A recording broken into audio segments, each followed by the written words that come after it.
Okay guys, good afternoon. Maulan ngayon.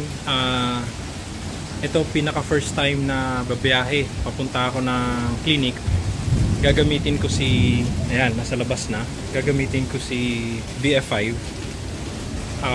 First time ko tong magagamit ng umuulan. Yan mo, lakas ng ulan, no? May kulog pa yan. So, titingnan natin kung totoo ba yung sinasabi ng iba na pag nabasa daw yung electric vehicle ay maaring makakapagdulot ng pagkakuryente ng isang tao. So, titingnan natin kung anong effect, no? Sige. Okay, so dito na tayo, baha na.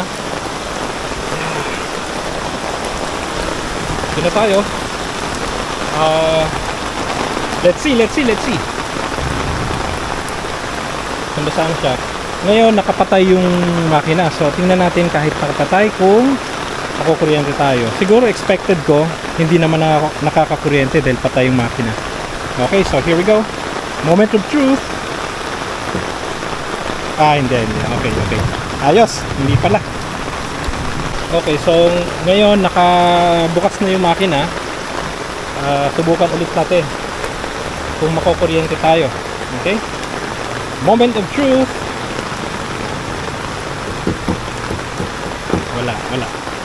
Thank you. This is the first time na gabiyahe ako using my VF5 under a thunderstorm. No, may kidlat and then malakas yung ulan. So dito natin makikita kung may magiging problema ba tayo o wala. Lalong-lalo na nga yung kanina pinakita ko naman, hindi naman siya nakakakuryente from the outside, no? So it's safe. Okay, so let's go.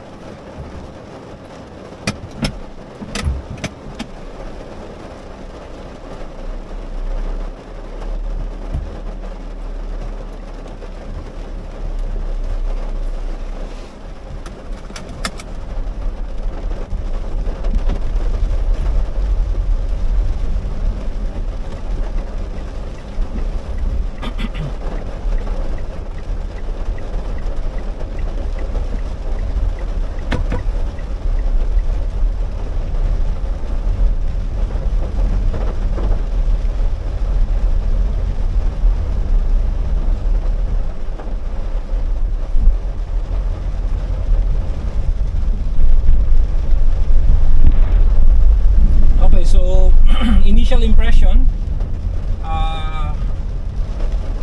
it's like just driving a regular car, no? So ganun din sa ngayon.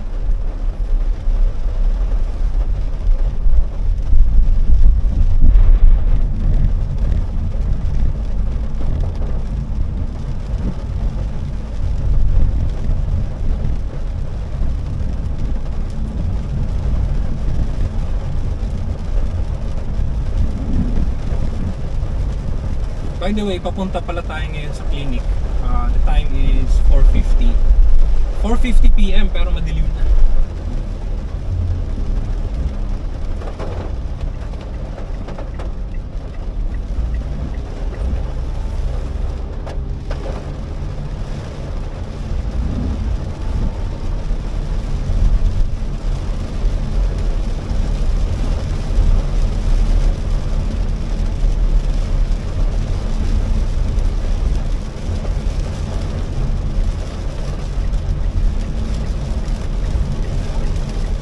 Pag ganitong malakas yung ulan, madilim, ingat-ingat na lang mag-drive.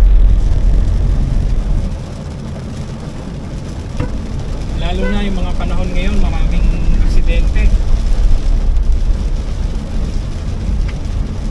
Dobleng ingat talaga pag-drive.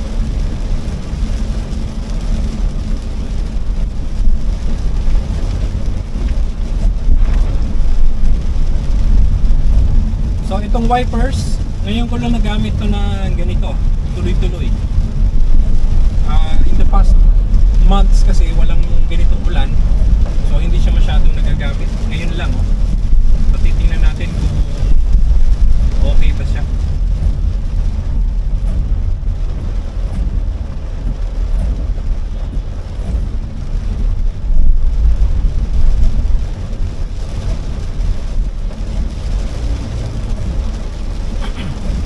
maganit. Naririnig ko yung friction sa salamin o windshield.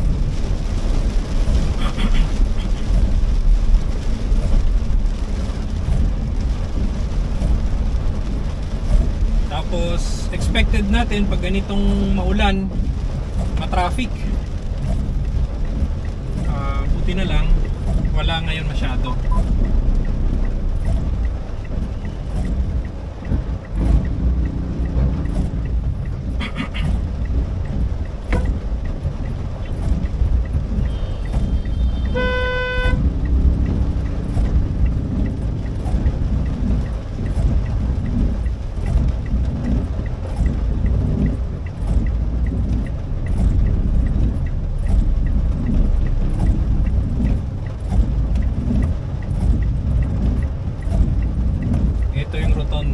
Ang ingay niya.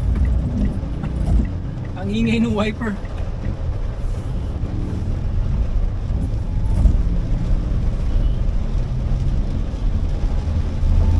Parang magpapalit ka agad ako ng wiper nito ah.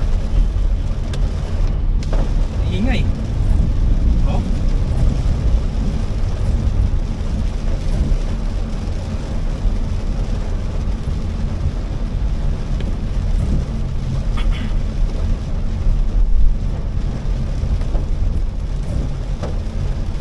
Ang disadvantage ng VF5, wala siyang fog lights.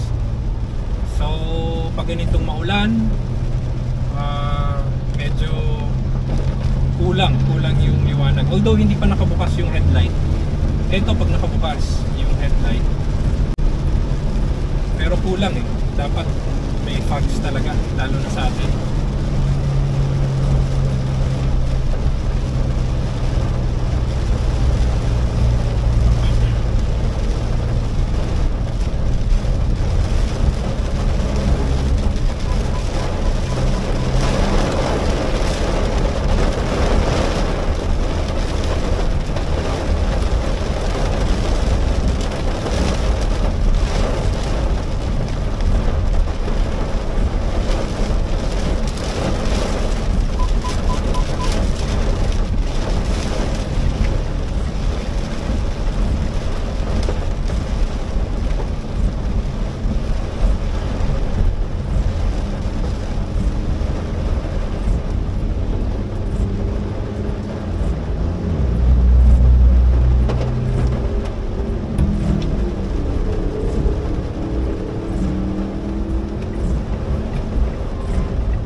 Okay, so kakarating lang natin sa clinic.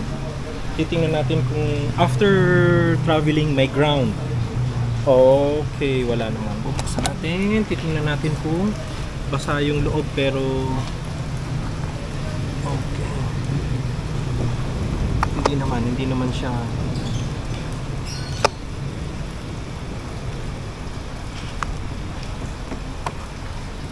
Mauuna muna itong maliit bago itong malaki. Okay, so far wala namang ground.